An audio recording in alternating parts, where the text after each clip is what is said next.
রাধে রাধে বন্ধুরা, কেমন আছো? আশা করছি সকলেই খুব ভালো আছো।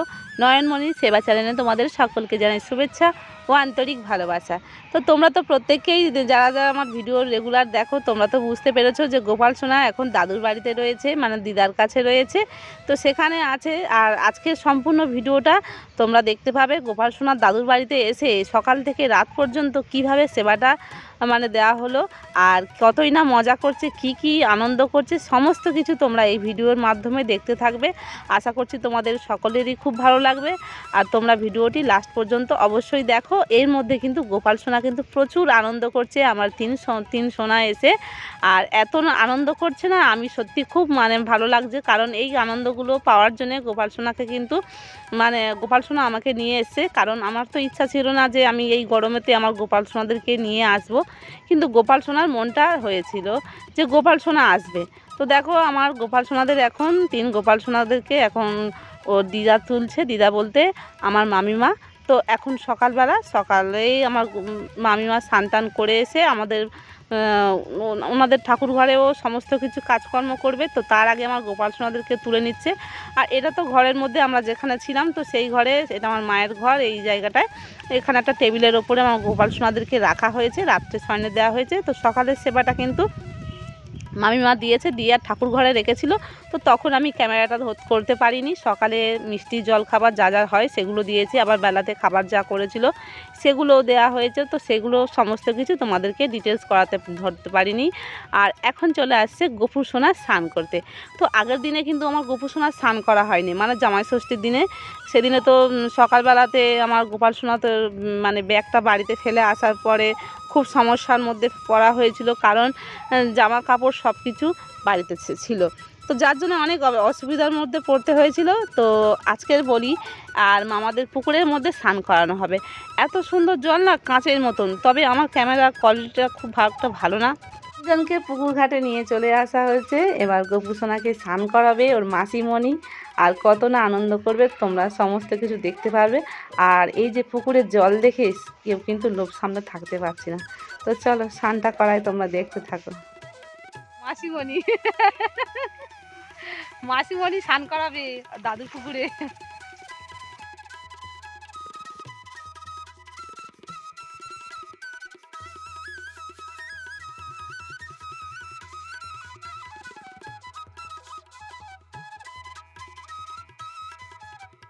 তো গোপাল সোনাকে স্নান করাতে নিয়ে এসেছি। আর আমার মামার ছোট মেয়ে আর আমার ছেলেরা তো খুবই দুষ্টুমি করছে। ওরা বলছে আমরাও স্নান করব, আর ভাইদেরকে আমরাও স্নান করাবো।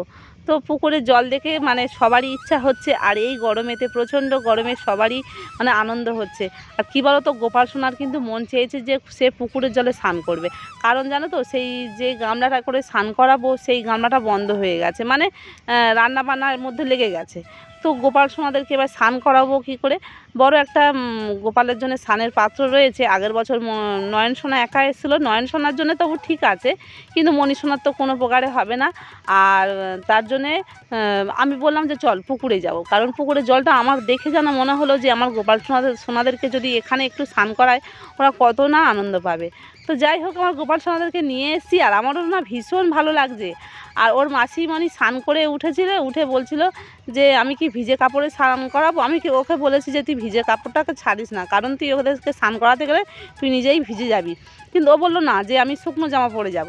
তো এবার এসে বলছে যা, আমি যদি ভিজে জামাটা পরে থাকতাম তো খুব ভালো হতো। তো আমি বললাম ঠিক আছে, নে, আমার গোপাল সোনার জন্য তুই এবার একটু বেশি করে তুই খাট। তো যাই হোক, গোপাল সোনাদেরকে স্নান করালো। আমার ছেলেও স্নান করছে। তো আমার সবাই মিলে স্নান করছে, আমার খুব ভালো লাগছে। আর পুকুরের জলটা দেখে না আমার খুব ইচ্ছা হচ্ছিলো। আর ওকে দিয়ে, আমার বোনকে দিয়ে সব কিছু করালাম। তো ছোটো বোনটা এসে সে বলছিলো যে আমি গোপু সোনাকে একটু স্নান করাবো। ও আগের বছরও আসতে ও এরকম বায়না করেছিল। তো গোপালকে দেখবে না, বাচ্চারা বিশেষ করে খুব আগ্রহীত হয় ও ভালোবাসা আদর করার জন্য। বাচ্চারা দেখবে বাচ্চাদেরকে বেশি ভালোবাসে। তো সেই রকম ছোট গোপাল সোনাদেরকে দেখে আমার সবাই খুব আনন্দ করছে।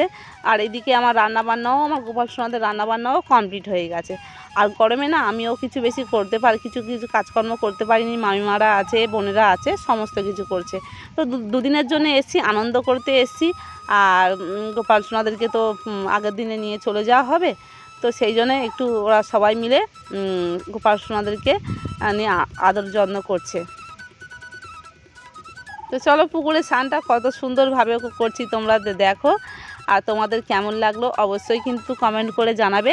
আর হ্যাঁ, তোমরা হয়তো অনেকেই বলবে যে গোপাল সোনাকে এইরকমভাবে পুকুরে স্নান করানোটা ঠিক হচ্ছে না, জানি না কার কেমন মন হবে। তো আমি কিন্তু আমার গোপাল সোনাকে এখানে নিয়ে এসেছি আমার মানে যেমন আমার দুই ছেলে মেয়েকে যেরকম সন্তান হিসাবে তার মামার বাড়িতে নিয়ে এসেছি দাদুর বাড়িতে আনন্দ করার জন্যে, গোপাল সোনাকেও কিন্তু আমি সেই রকম হিসাবে নিয়ে এসেছি।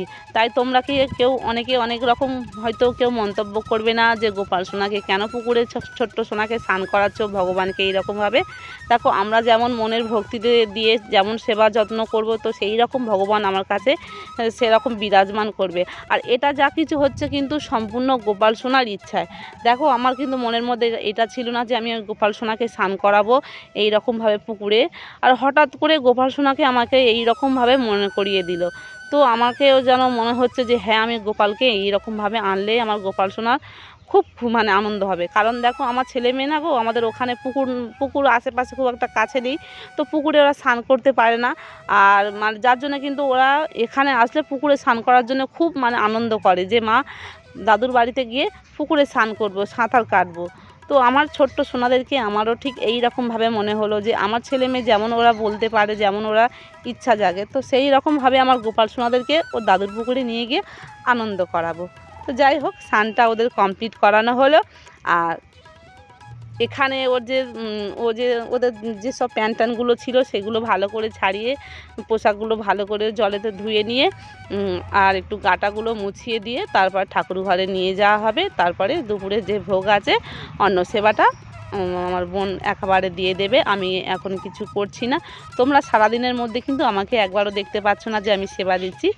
মানে সবাই যে যখন সময় পাচ্ছে সে তখন গোপাল সোনাদেরকে সেবাটা দিয়ে দিচ্ছে। এই দুদিন ভোর 3 দিন ভোর কিন্তু আমি সেবাটা দিচ্ছি না, সম্পূর্ণ ওরাই করছে। তো যাই হোক, আমার মায়ের কাছে তো সব সময় সেবা পায়, তো সবাই যদি গোপাল সোনাদেরকে নিয়ে আনন্দ করে, গোপালের এতে আরও আনন্দ। তো গোপাল সোনার স্নান হয়ে গেছে, এবারে নিয়ে চলে যাওয়া হবে। আর প্যান্টানগুলো ভালো করে ধুয়ে ধায়ে নিয়ে নিচ্ছে। তো আগের বছর যখন গোপাল সোনা এসেছিলো তখন নয়ন সোনা একা এসেছিলো, এবছর তো 3 জন হয়ে গেছে। তো 3 জনকে নিয়ে যখন এসেছি তো আমার মনে হচ্ছিল যে আমি কি করে ওদেরকে সামলাবো, কিভাবে মানে দেখভাল করব, মানে এই রকম চিন্তা হচ্ছিল। তো দেখো মানে গোপালের জোগাড়টা ঠিক ও করে নিয়েছে, এতে কোনো সমস্যা অসুবিধা হবে না। তো দেখো এখানে ডাল আছে, আর একটা ভাজা রয়েছে, পাঁপড় ভাজা রয়েছে, আলু পটল কুমড়ো দিয়ে একটা তরকারি করা রয়েছে। দুপুরের এটা সেবা আছে।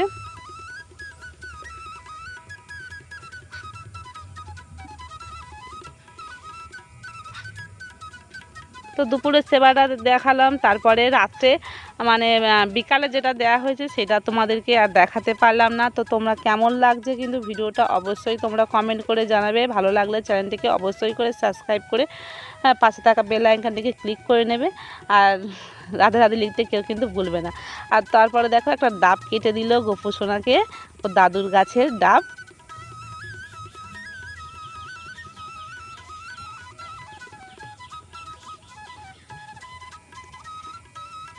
আর রাত্রের বেলা দেখো রাত্রেতে ওর মাসিমণি একটু পায়েস করছে, এখানে ভাত তরকারি হয়ে গেছে আর রাত্রে মানে পায়েস করছে। আজকে তো সম্পূর্ণ আমাদের একসঙ্গে সবাই নিরামিষই করা হয়েছে, কারণ বৃহস্পতিবারে মামারাও সমস্ত কিছু নিরামিষ খায়, তাই সব যেগুলো নিরামিষের পাত্র সেগুলোতে সব কিছু করা হচ্ছে। আর গোপুসোনাকে রাত্রেবেলায় পায়েস দেওয়া হয়েছে। তো দেখতে পাচ্ছ ঠান্ডা করে তারপরে গোপু সোনাকে নিবেদন করা হয়েছে। আর এই যে রাত্রে যেখানে রাখা হবে গোপাল সোনাকে, সেই আবার মানে টেবিলটার ওপরে গোপাল সোনাদেরকে তুলে দেওয়া হয়েছে। একেবারে বিছানাগুলো রেডি করে নিয়ে গোপু সোনাকে তারপরে সায়নে দেওয়া হবে। তো কেমন লাগলো গোপু সোনা দাদুর বাড়ির সারাদিনের আদর যত্নটা তোমরা কমেন্ট করে জানিও। ভালো লাগলে অবশ্যই রাধে রাধে লিখে দিও। তো অবশ্যই কিন্তু তোমরা কমেন্ট করে জানিও। তো এখন আমার গোপু সোনাকে শয়নে দেওয়া হচ্ছে।